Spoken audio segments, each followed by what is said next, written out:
Of snow hit the ground, and that's causing the roads to be a little slick outside this morning. Let's go out to News 8's Lauren Simone. She's live in our snow rover this morning, checking out road conditions for you before you head out the door. Where are you right now, Lauren? So right now we're just about to get on the Arsenal Bridge. I wanted to show you guys a little bit of what we're dealing with. So right as you come by the side streets of the downtown Davenport area, you have roads that look like they haven't been really plowed yet. So you got to really be careful on those. So as we're coming up on the Arsenal Bridge, you got to be extra careful too, because we have really slick conditions out here. I know Eric was talking about that this is like a really nice fluffy snow that we're dealing with. So a lot of the times when you're hitting these patches, you won't have a lot of traction there. So we're really going to take our time and increase our distance from the car in front of us there. And that's really the name of the game, to get to work or school safely today. So right now it looks like the Arsenal Bridge is moving well. There's not a lot of traffic on it at this time, but I'm sure as the morning progresses, we're going to see a lot more traffic here. And just remember those slick conditions and slowing down. And as we're coming up here, we're seeing a little bit more patch up here. So be careful out there, guys. Back to you. Lauren, thank you. We'll check back in with her before we wrap up the show in just a few minutes. Well, snow today,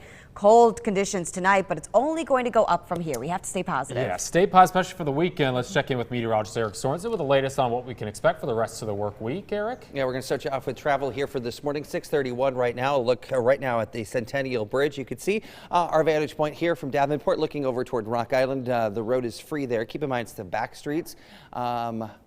Yeah, the winter is back. I was trying to come up with a Backstreet Boys reference, and I couldn't really do it off the top of my head. Backstreet's back. All right. That's what I had in my head. Sorry. Winter driving conditions. Use caution here this morning. Here's a look at the snowfall as it's working out of the area here for this morning. So a little bit of good news. Let's go to a live picture right now on the Davenport Eagle Eye. And you can see here as you're approaching downtown Davenport, maybe not quite as bad here on the main roads, but certainly the back roads and the back streets. The snow's back. All right. Temperatures for today about 27 degrees. I'll let you know when the winter is coming back into spring. And don't forget, you can track any of this snow and freezing rain and eventually severe weather on the Storm Track 8 weather app. It's free right there on the App Store whenever you want, guys. And that song's gonna be stuck in my head. It was 1 week ago that an EF2 tornado hit Seymour, Iowa, before moving on to Muscatine and then to Davenport. Since then, wave after wave of volunteers has arrived to help clean up, though. Around-the-clock repairs to the storm-damaged town stopped in Seymour on Sunday for the town to give thanks. The Methodist Church had sent out a message to the entire community on Facebook, inviting them to gather for an hour to look back and then look ahead. Worshippers say they are focusing on what the storm didn't do, not what it did do. Yeah, it's amazing. When I talk about the number of volunteers, we were able to clean up for the most part in about 3 days. I mean, the leadership we saw at the city level and the school and the community was incredible. So that today is just a day to give thanks. The good Lord was good to this town of Seymour, keeping us safe and not letting a lot of damage hit us. We were just thankful, and I was so thankful for the blessings that he has given to this town. Well, the work is not done yet. The school is still too damaged for classes. They hope to have a temporary school open by next Monday. Well, a Muscatine church will be getting some help from restoration from a Davenport church. Wesley United Methodist Church's organ was the biggest in the state when it was built in 1983.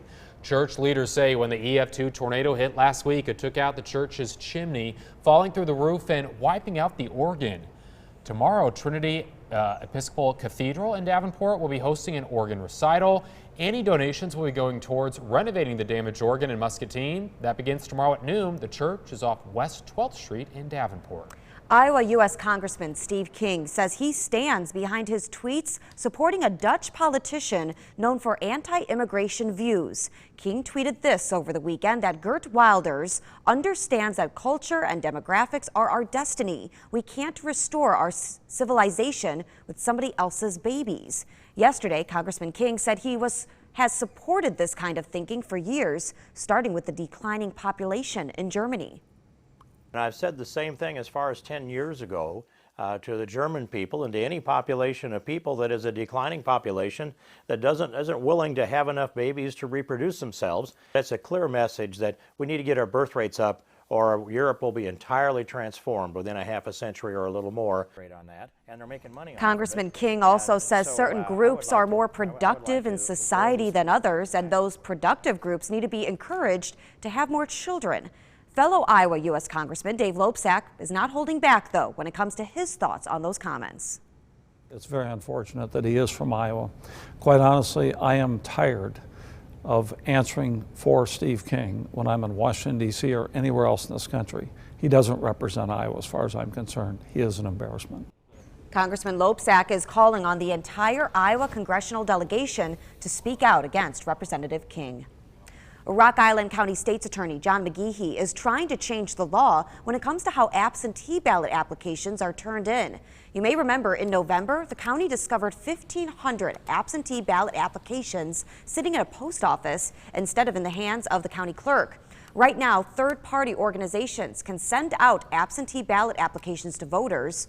Those applications are then sent back to the organization, then sent to the clerk's office to be processed. McGehee wants those applications to instead be returned directly to the clerk's office and to change the deadline of 5 days before the election to 14 days to give the clerk's office more time to process applications. It is time now to continue our annual My Favorite Teacher series right here on WQAD News 8. More than 200 students across our area nominated teachers who've made a big impact on their lives. But we could only choose 5. Our second award of the week goes to a teacher in Knoxville, Illinois, who gives his students life lessons on top of everyday ones. Do you know a teacher that is awesome, kind, caring, funny, and the best teacher ever?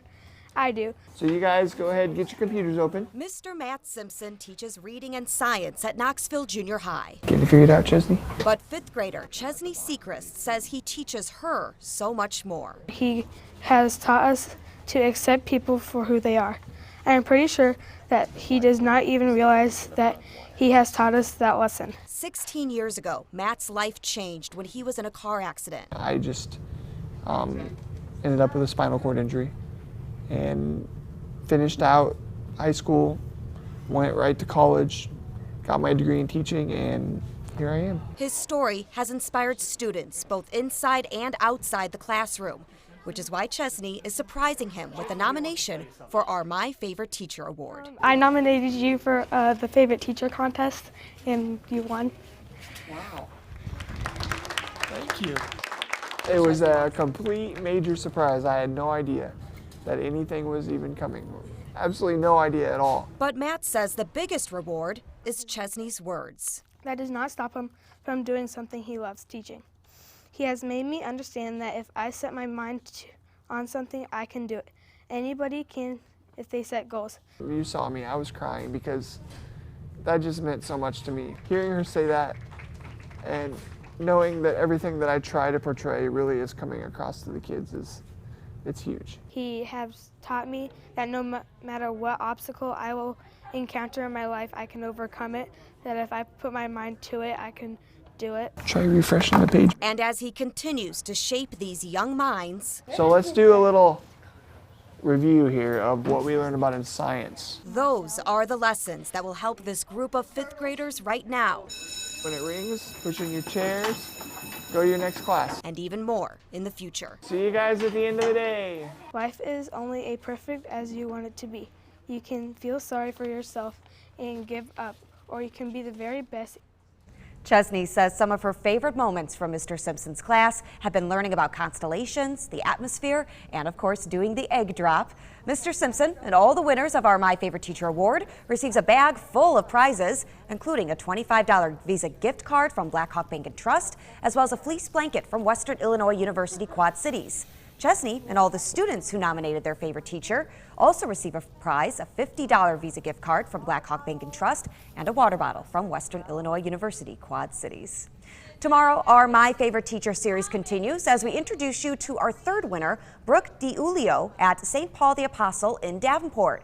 We'll explain how she helped one of her students during a tragic event in his life that killed his brother. That incredible story tomorrow only on Good Morning Quad Cities and WQAD News 8 at 5.